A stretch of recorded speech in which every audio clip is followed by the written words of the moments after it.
Market లో invest చేసి మీ డబ్బులు డబుల్ చేసుకోవాలనుకుంటున్నారా? సుందరరామిరెడ్డి గారి సెమినార్ కి అటెండ్ అవ్వండి.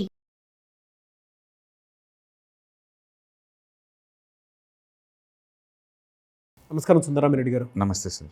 ఇండియాలో ఇండిపెండెంట్ రాకముందు నుంచి till today sir okay. Survey అవుతున్నటువంటి కంపెనీస్ ఏమైనా ఉన్నాయి? ఎందుకు అని అంటే ఓల్డ్ కంపెనీస్లో ఇప్పుడు చాలామంది ఒక క్యాలిక్యులేషన్ తోటి ఎక్కడైనా దాన్ని ఇన్వెస్ట్ చేద్దాం అనుకున్నా, లేదంటే వాటికి సంబంధించినటువంటి హిస్టరీ ఒకటి ఉంటుంది. దాని ప్రకారంగా అయినా సరే ఓ బిజినెస్ మోటివేషన్ పాయింట్లో నుంచి అయినా సరే అంటే అప్పటి నుంచి కంటిన్యూ అవుతున్నటువంటి కంపెనీస్ ఏమైనా ఉన్నాయా? అంటే ఇండస్ట్రియలైజేషన్ ఎప్పుడో బ్రిటిష్ వాళ్ళ ముందు నుంచే ఉందండి. వాళ్ళు వచ్చింది షిప్పుల్లో కాబట్టి అప్పటికే ఇండస్ట్రియలైజేషన్ ఉంది. అందుకని ఇండియాలో కూడా వాళ్ళు వచ్చిన దగ్గర నుంచే ఉన్నాయి. బ్రిటిష్ వాళ్ళు ఉన్నప్పటి నుంచే మన దగ్గర ఇండస్ట్రీస్ ఉన్నాయి. అంతకుముందు కుటీర పరిశ్రమ ఉండేది, బట్ అఫీషియల్ రికార్డ్స్ పెద్దగా ఉండేవి కావు. బట్ స్వతంత్ర రాకముందే చాలా ఉన్నాయి. కొన్ని గ్రూప్స్ అయితే పర్టికులర్గా వాడియా గ్రూప్, బ్రిటానియా ఉంది కదా, వాళ్ళది వాడియా గ్రూప్, వాళ్ళది 1736 అండి ఎస్టాబ్లిష్ అయింది. అది ఎస్పీ గ్రూప్ కింద ఇప్పుడు ప్రస్తుతానికి. వాళ్ళు షిప్ బిల్డింగ్ ఇండస్ట్రీలో ఉన్నారు. అంటే బ్రిటిష్ గవర్నమెంట్ కూడా చాలా షిప్లు వీళ్ళు తయారు చేశారు. ఓకే. వాడియా గ్రూప్ వాళ్ళు. అది 1736 అండి, 1736. అండ్ రెండోది ప్రోబ్ కంపెనీ అండి, ఇది 1767 నుంచి ఉంది ప్రోబ్ కంపెనీ. తర్వాత ఏడి ప్యారీ, సౌత్ ఇండియాలో one of the best leading company అనమాట, 1788 నుంచి ఉందండి. ఇది మురగప్ప వాళ్ళది. మురగప్ప గ్రూప్ అంటే చాలా పాపులర్ అగ్రికల్చర్ ఇండస్ట్రీ సంబంధించి వాళ్ళది అనమాట. 1788 నుంచి ఉంది ఇది. ఆ తర్వాత స్టేట్ బ్యాంక్ ఆఫ్ ఇండియా, ఒకప్పుడు దీన్ని బ్యాంక్ ఆఫ్ కలకత్తా అనేవాళ్ళు మొదట్లో. తర్వాత స్టేట్ బ్యాంక్ ఆఫ్ ఇండియాగా మారింది. ఎన్నో రీజనల్ బ్యాంక్ని మెర్జ్ చేసుకుంటే ఇండియాలోనే నెంబర్ 1 గ్రూప్ ఆఫ్ బ్యాంక్స్. అది బిగిన్ అయింది 1806 అండి. 1806 ఉంది, అప్పటి నుంచి ఉంది. తర్వాత బిఎస్ అండి, బాంబే స్టాక్ ఎక్స్చేంజ్. ఏషియాలోనే ఫస్ట్ స్టాక్ ఎక్స్చేంజ్.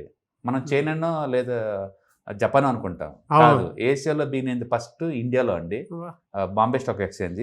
అది 1875లో బీన్ అయింది. ఓకే. అంటే బ్రిటిష్ గవర్నమెంట్ వాళ్ళు అక్కడ లండన్ స్టాక్ ఎక్స్చేంజ్ బీన్ అయిన తర్వాత విత్ ఇన్ 3 yearsకే ఇండియాలో కూడా బిగిన్ చేశారు. అంటే ఇండియన్ స్టాక్ మార్కెట్ ఎప్పటి నుంచి ఊహించుకోండి, 1875. మీరు చెప్పేందుకు టాటా వాళ్ళు, టాటా వాళ్ళ గ్రూప్ 1868 నుంచి ఉందండి టాటా వాళ్ళు. అండ్ గోద్రేజ్ అండ్ 1897 నుంచి ఉంది గోద్రేజ్. ఐటీసీ 1910 నుంచి ఉందండి ఐటీసీ గ్రూప్. కాబట్టి పెద్ద పెద్ద గ్రూప్స్ అన్నీ ఎప్పటి నుంచో ఉన్నాయి అప్పటి నుంచి. కాకపోతే వాళ్ళు అప్పుడు ఐటీ ఇవన్నీ లేవు కదా, వాళ్ళ కొన్ని కంపెనీస్ అయితే లేటెస్ట్ వాటికి చాలా వాటికి అంటండి. ఎగ్జాంపుల్ టాటా వాళ్ళు ఇప్పుడు లేటెస్ట్ చిప్ మ్యానుఫ్యాక్చర్ ఇండియాలో నెంబర్ 1 కంపెనీ అదే, ప్రైవేట్ కంపెనీ కాకపోతే టాటా ఎలక్ట్రానిక్స్ అని చెప్పేసి లేటెస్ట్ టెక్నాలజీలో ఉన్నారు వాళ్ళు, అన్నింటిలో ఉన్నారు అనుకోండి వాళ్ళు.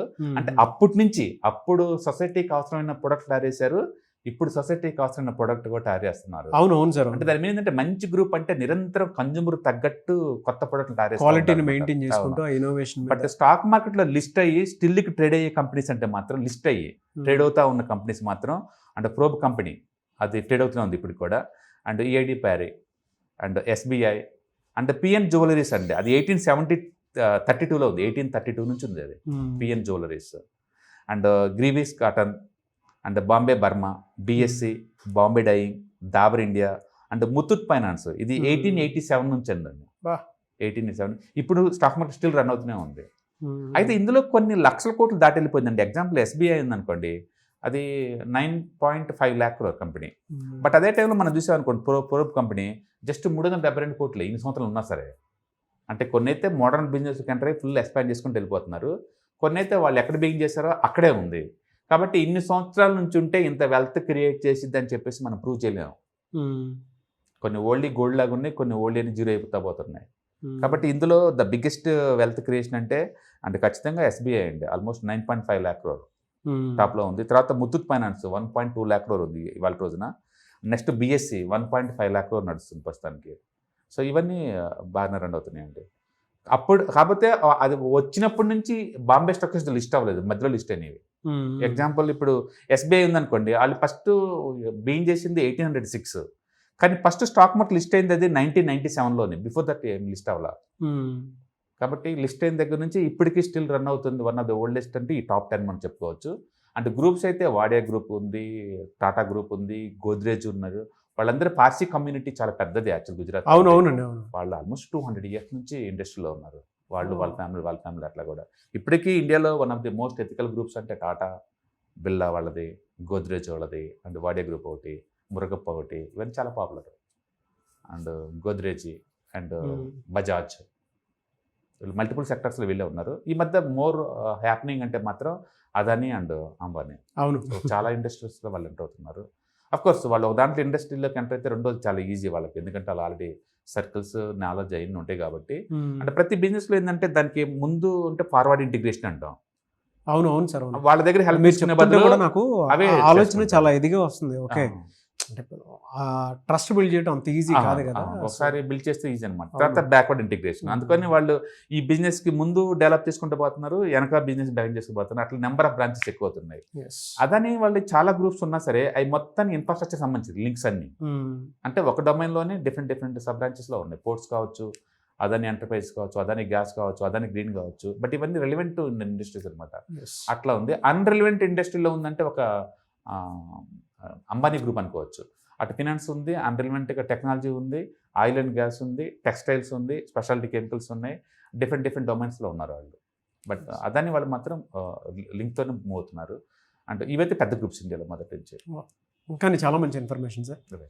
డెఫినెట్లీ దీని మీద నేను కూడా కొంచెం R&D చేసి కొన్ని వీడియోస్ చేద్దాం అనిపిస్తుంది మీ వల్ల. Thanks sir, thank you sir, thank you so much. Hi, one day class room ఎన్విరాన్మెంట్లో ఆఫ్లైన్ వెబినార్ జరగబోతుంది. అంటే ఇంట్రెస్ట్ ఉన్న పార్టిసిపెంట్స్ ఈ కింద స్క్రోల్ అవుతున్న నెంబర్కి రింగ్ చేసుకొని సీట్ బుక్ చేసుకోండి. దీంట్లో ETFs, index funds and mutual funds మీద completely and hand folding experience మీకు ప్రొవైడ్ చేయబడుతుంది. దీని ద్వారా ఏంటంటే మనం అసెట్స్ని స్టాక్ మార్కెట్లో ఎలా మేనేజ్ చేసుకోవాలి, ఎలా గ్రో చేసుకోవాలి, ఎలా ప్రొటెక్ట్ చేసుకోవాలో అంటే ప్రాక్టికల్గా నేర్చుకుంటారు. కాబట్టి ఇంట్రెస్ట్ ఉన్న పార్టిసిపెంట్స్ కింద స్క్రోల్ అవుతున్న నెంబర్కి పింగ్ చేసి సీటు రిజర్వ్ చేసుకోండి. Thank you.